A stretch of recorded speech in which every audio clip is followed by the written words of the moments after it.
mim, a primeira coisa que me chamou a atenção, e perante a qual eu tive um estranhamento que eu procuro resolver até hoje,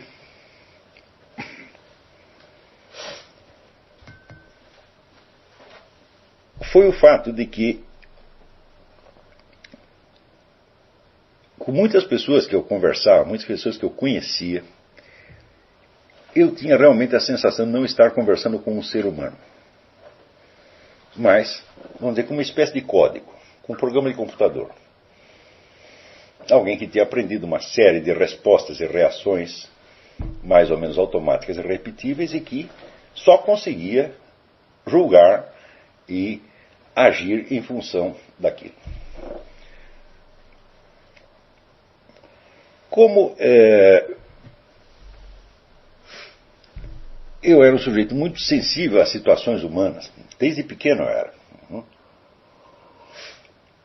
Eu sentia muita pena das pessoas que eu via sofrer em volta.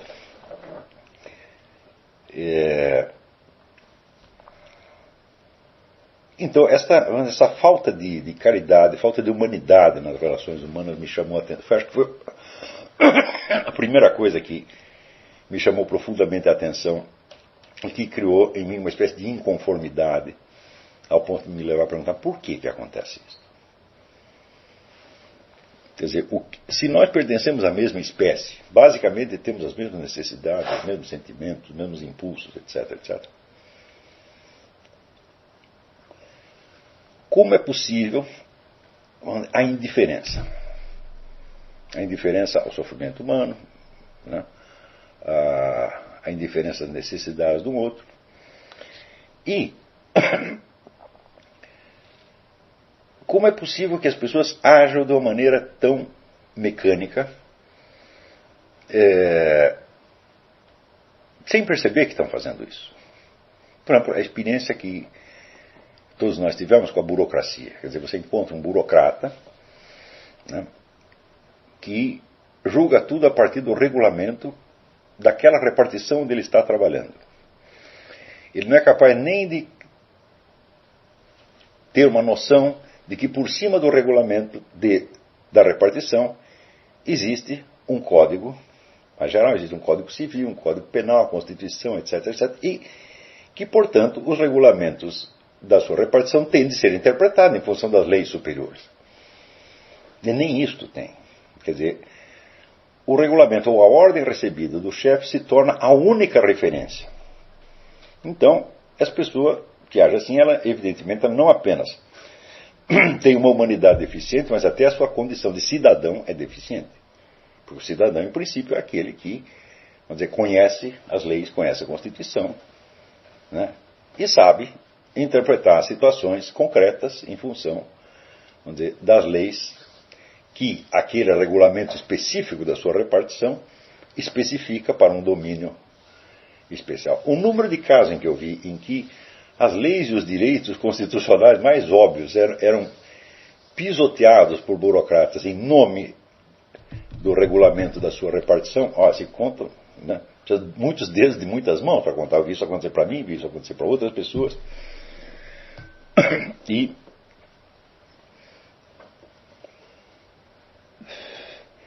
também, às vezes eu vi o contrário. Quer dizer, casos especiais, muito peculiares, que alguém, por ter uma intuição mais viva da situação real, conseguia resolver em 2 minutos, quando se fosse resolver pelas vias burocráticas, levaria muitos anos. Né? Eu me lembro uma vez que uma parenta minha precisava fazer uma operação, precisava extrair vários dentes todos de uma vez, e ela tinha um problema cardíaco.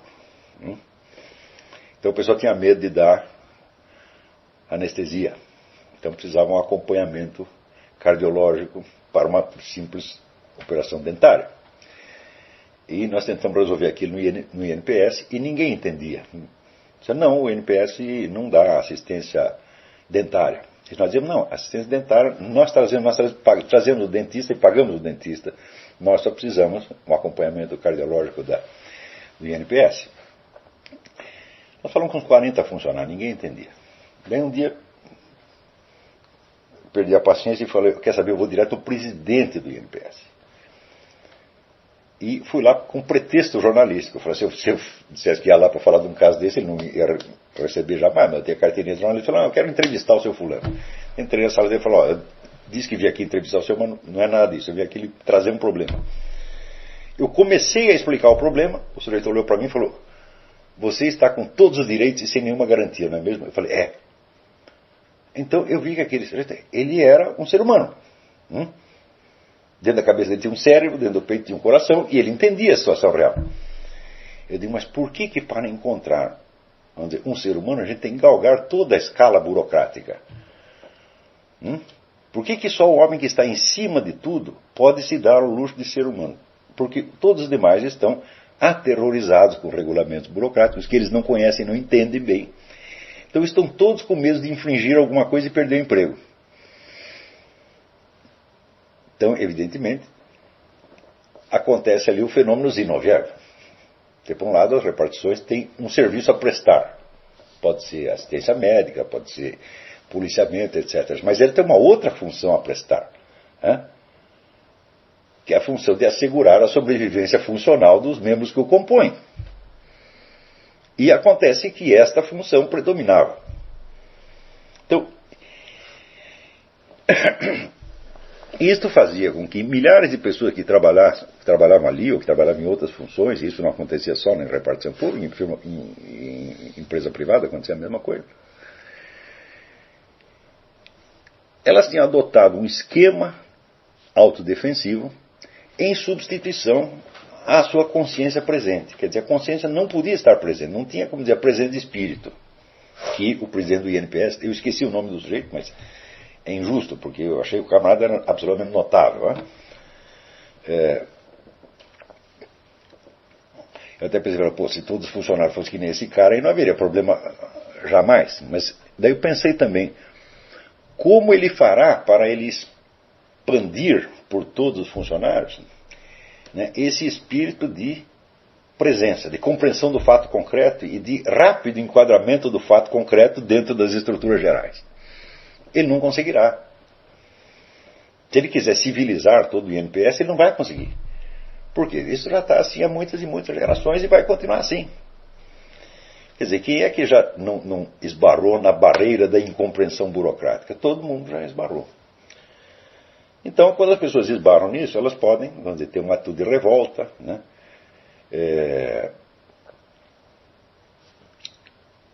Ficar muito indignado com o Estado, etc, etc. Mas em mim aquilo teve um impacto muito mais profundo.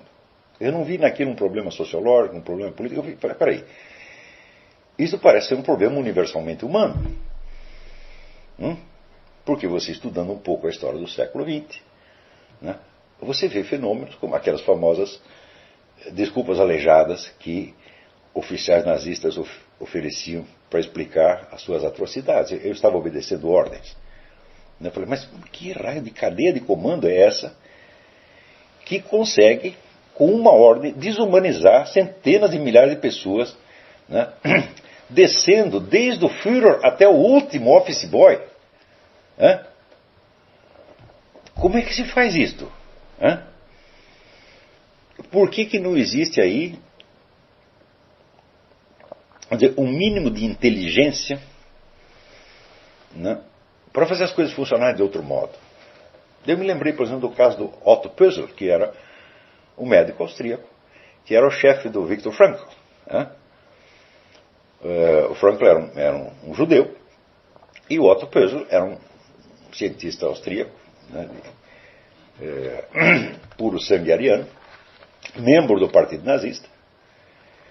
No entanto, ele conseguiu manter ali no hospital dele todos os médicos judeus e salvar a vida de vários. Eu digo, mas por que outros não fizeram? O que aconteceu por Otto Pösl? Nada. Por que outras pessoas não faziam isso?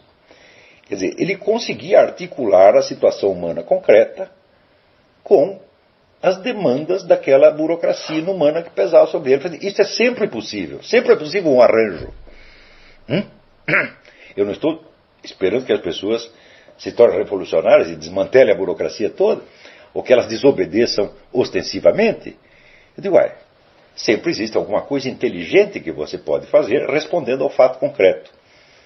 Só que o seguinte, o burocrata não pode ver o fato concreto, porque ele tem que ver tudo dentro da classificação que consta do regulamento. Então ele só vê a definição, a tipificação abstrata. E justamente aí ele se sente defendido, quer dizer, as suas atitudes não são pessoais. E depois que inventaram os computadores, então daí melhorou ainda, porque sempre se pode jogar a culpa no computador, o qual não é juridicamente imputável e não é a pessoa moral capaz de responder. Então quem decidiu isto foi o computador, então aquela ação impessoal, inumana, prossegue imperturbavelmente como um rolo compressor, né, esmagando os interesses humanos genuínos, autênticos e legítimos, né, de quem tem o azar de cair dentro daquela máquina. Né. O que me chamou a atenção nisso não foi só o problema sociológico, o problema político, o problema administrativo, mas foi o problema da falsa consciência. Essas pessoas, pelo menos durante um certo tempo da sua vida diária, tornavam-se outras. Quer dizer, raciocinavam como se eles fossem realmente apenas uma engrenagem na máquina. E elas se identificavam com essa engrenagem.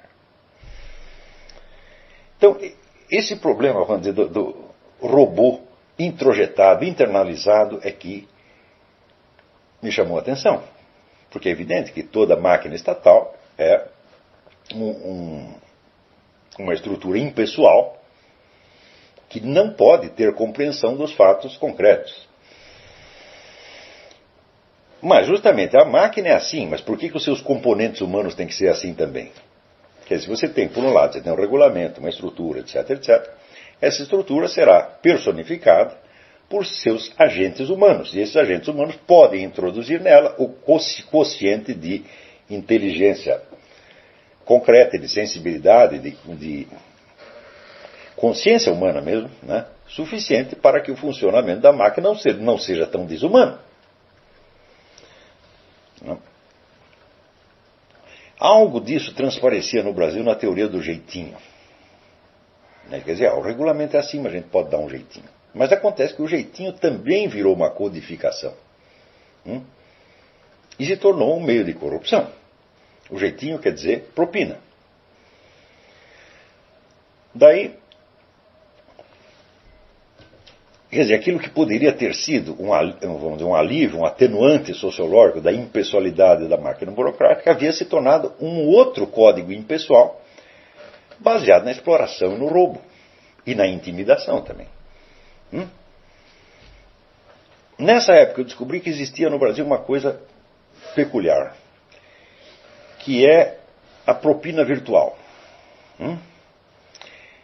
É o sujeito que numa repartição se oferece para quebrar um galho, para dar um jeitinho, não em função da propina que você vai lhe dar, mas da propina virtual. Ele percebe que você pode dar uma propina e isso é suficiente para que ele o sirva. E daí eu descobri que uma única pessoa assim, colocada em qualquer repartição, podia destruir a máquina inteira e tornar aquilo tudo morbidamente ineficiente e ainda mais pesado do que antes. Então eu falei, bom, o jeitinho foi feito para dar um jeito, né? Só que em vez de dar um jeito, ele pode complicar a coisa e torná-la infinitamente mais pesada. Mas note bem que tudo isso eu não via desde o ponto de vista sociológico. O que me interessava ali, o que me chamou a atenção foi o aspecto cognitivo da coisa. Eu perguntava assim, por trás dessas ações impessoais burocráticas, dessa espécie de burrice burocrática, quem é o sujeito agente? Quem é o eu que está por trás disso? Quem está pensando, quem está conhecendo e como conhece? Qual é o processo cognitivo desta coisa? E então eu descobri que existia 3 fatores produtores de consciências substitutivas, que forneciam às pessoas falsas identidades com as quais elas se identificavam ao ponto de desativar a sua consciência e de perder completamente a noção do fato concreto. A situação individual. Todas as situações individuais se tornavam incompreensíveis. Só era compreensível aquilo que já estava previamente classificado e categorizado, tá certo, no regulamento. O primeiro desses fatores criadores de consciência substitutiva era, evidentemente, o emprego, o papel social do indivíduo. O papel social é que ele podia se agarrar, vamos dizer, com tanto medo de perdê-lo, que qualquer sacrifício da sua alma, do seu coração, dos seus sentimentos, etc., seria barato. Dentro de um ambiente de insegurança geral. Naquela época eu já tinha notado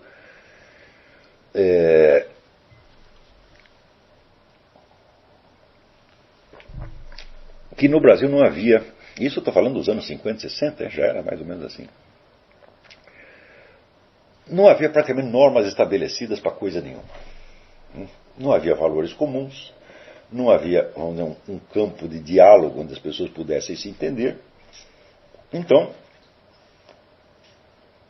tudo tinha que ser mais ou menos adivinhado. Por exemplo, você atravessava a rua, você entrava num outro ambiente que tinha, vamos dizer, normas de conduta que só valiam ali, que tinham sido inventados ontem e que depois de 2 dias podiam ser substituídos. E que se você não captasse intuitivamente aquelas normas, você ficaria deslocado no meio.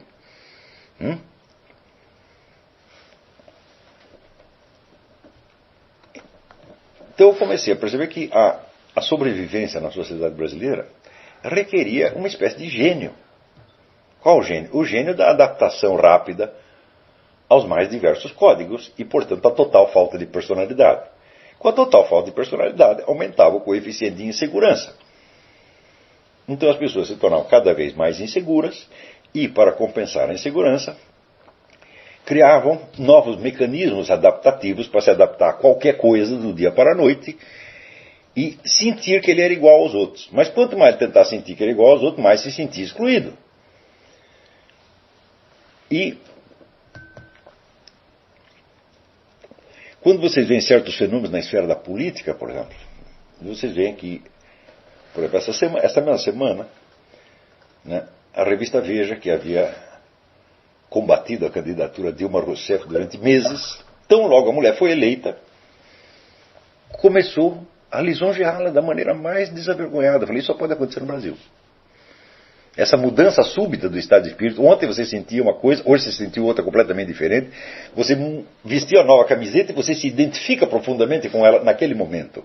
Só que a própria rapidez da mudança aprofunda a sua insegurança.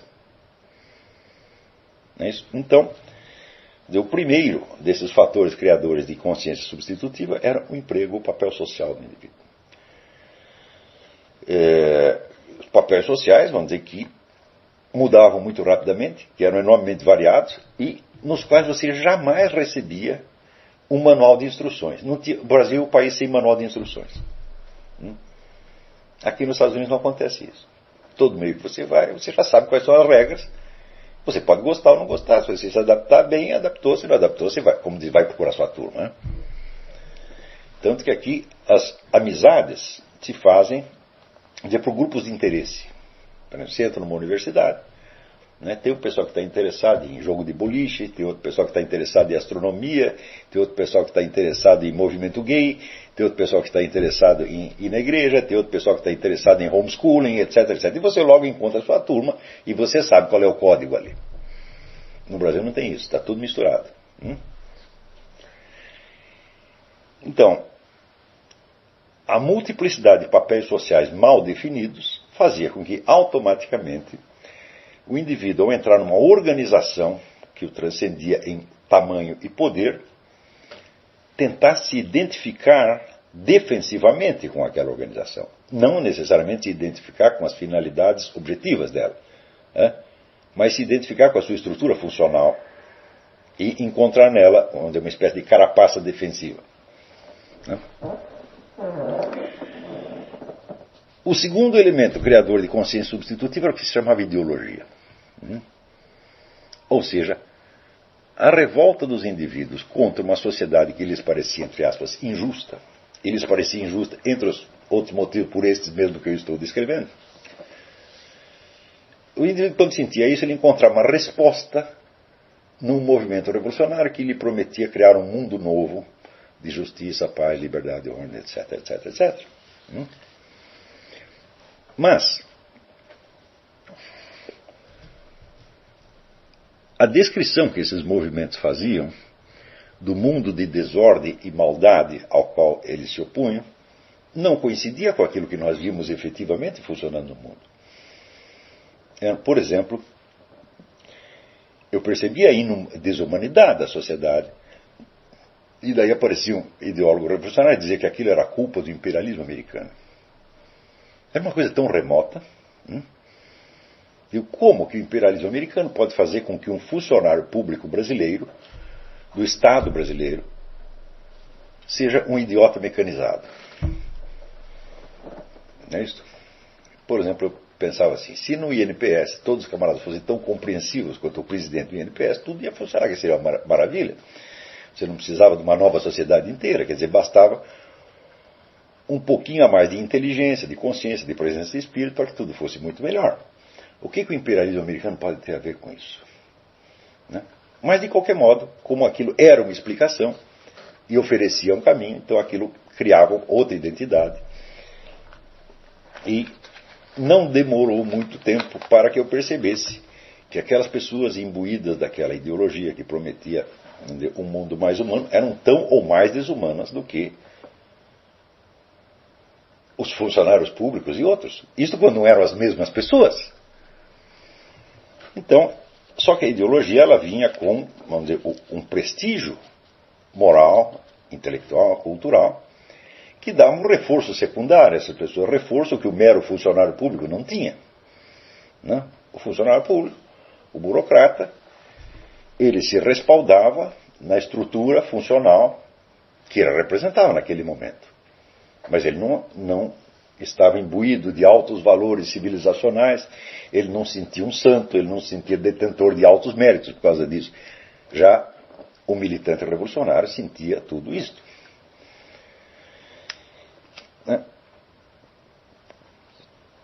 Eu me lembro, por exemplo, de um sujeito que eu não vou dar o nome, que depois se tornou um alto potentado dentro do PT, que foi um dos meus colegas de juventude, e me lembro que ele estava noivo de uma pessoa de família muito rica. E que ele tinha arrumado uma namoradinha, uma amante, que era uma empregadinha doméstica, mas que era uma menina muito linda, muito, muito bonita. E a menina estava mortalmente apaixonada pelo cara. E eu vi assim, que ele largou essa menina do dia para a noite, porque ele ia casar com ela. Simplesmente comprou a passagem, ia casar em Minas Gerais, foi para Minas Gerais, esqueceu aquilo como se não fosse nada. Eu disse, peraí, mas não é você o cara que personifica uma sociedade mais justa, mais humana, etc. Como é que você não relaciona uma coisa com outra? Quer dizer, que na sua sociedade mais justa se faz assim? Quer dizer, você escolhe a mulher de classe alta e joga de classe baixa fora. Né? Pior, que depois eu fiz a mesma coisa. E notei, falei, peraí, eu estou vendo o cisco no olho do outro e tem um poste no meu. Quer dizer, há um coeficiente de desumanidade, de inumanidade, de falta de sentimento, falta de coração, que está presente aqui entre todos os representantes do mundo melhor.